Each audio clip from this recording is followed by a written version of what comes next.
to travel in the realms beyond the five senses, in realms that the mind could never conceive of, is an experience that defies all description. To become one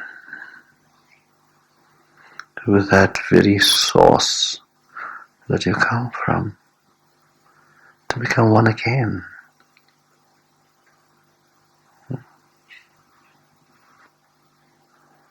Oh, the great joy, the awe of the majesty.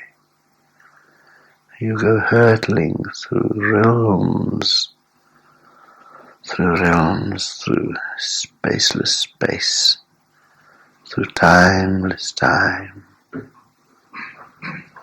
and you are in the presence of that which is. You have to come back.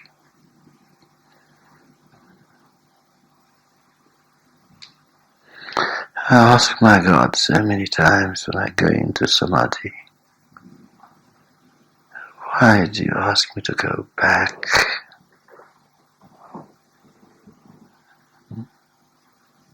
It doesn't allow me to stay there.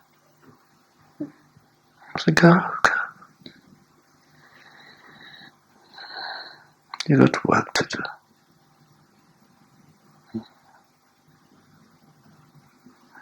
Then I ask myself,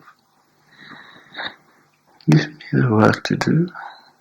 You give me the joy also.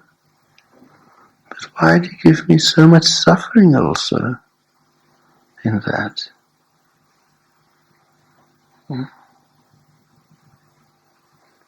Your creatures, I'm your creature, made of the same essence. They suffer. They suffer within themselves. Now why have you created them in the first place? Why has all this been brought about?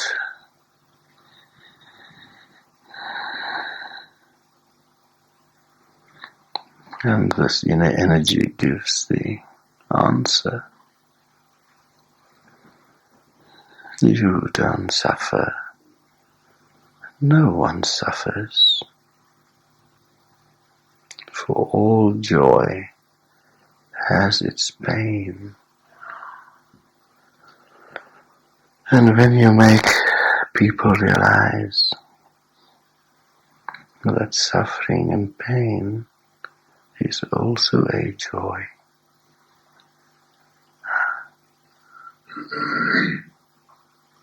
then will that place you come from be a better place. Now it is the destruction of my image.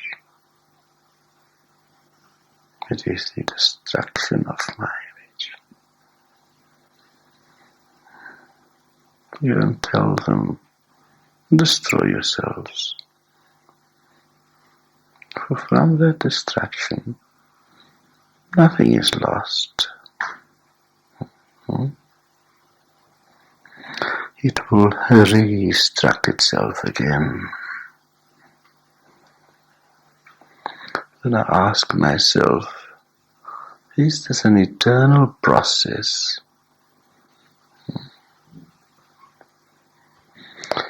And the answer comes,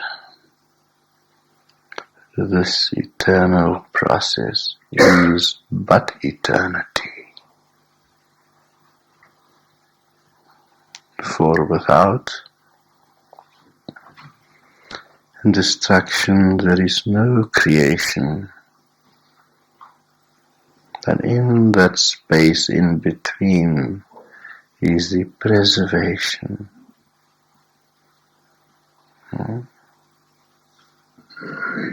What use have you people put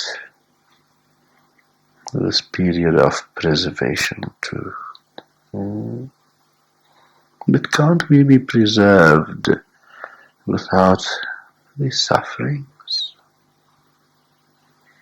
No, it says no, because the very preservation requires this. Go, give hope,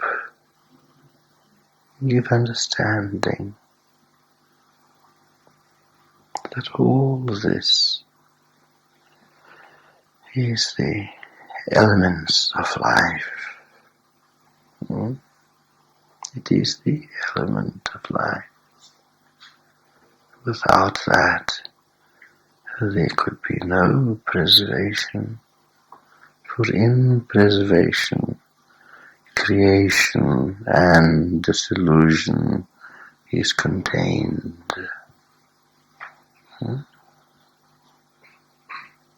And that am I. Creation, preservation, and dissolution.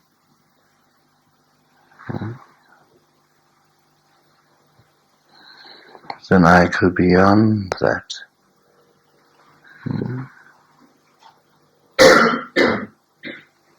To the impersonal energy.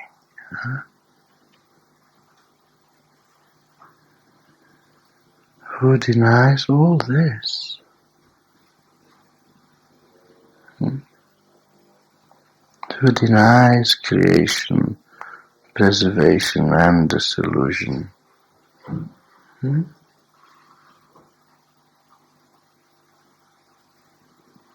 So through these realms we travel. First to the totality of the universe, the personal God, who is involved in creation, preservation, and dissolution. And then beyond that, the impersonal God, the essence of it all. Where none of this is known. It is in the mind of the personal God only. That came about from this impersonal energy. And that which came about produced all this in his mind. So you live and you die in the mind of the personal God.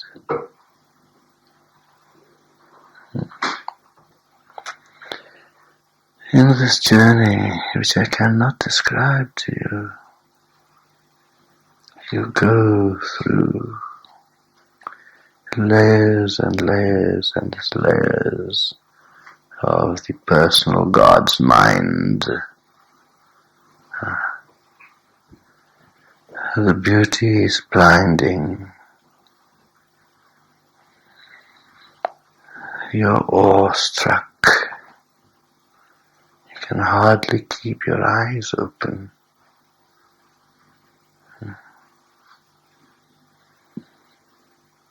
No stars are so more beautiful.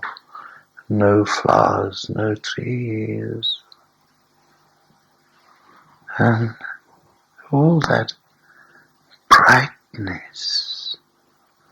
And you look down and you see the dullness. And you ask, is this your creation?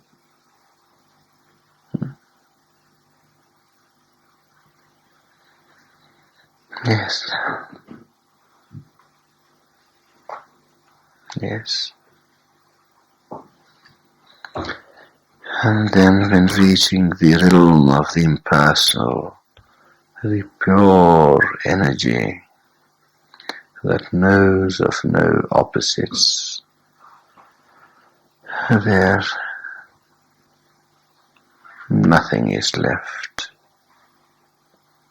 and you are totally gone. All recognition, perception is gone. No thinking is left, no thoughts are left, and you are merged into it. How can I explain to you that it? When I've left the mind behind, perception behind, with the personalized God.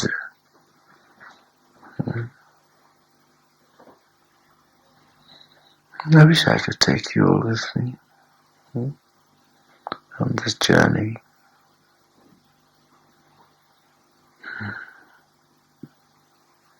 You must go there someday. You must. It is in the ability and the capacity of everyone has the capacity.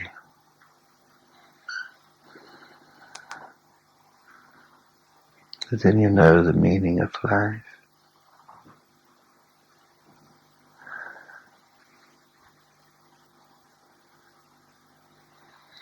And you come back perfumed with that divine perfume.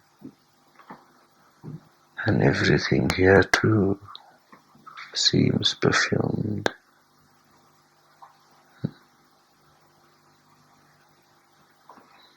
Yeah, that's that.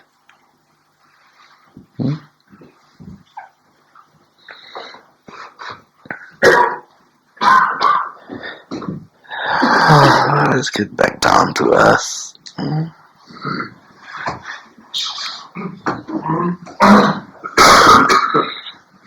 You have some program on tonight, huh? Yes, okay. We'll have a little break. Okay.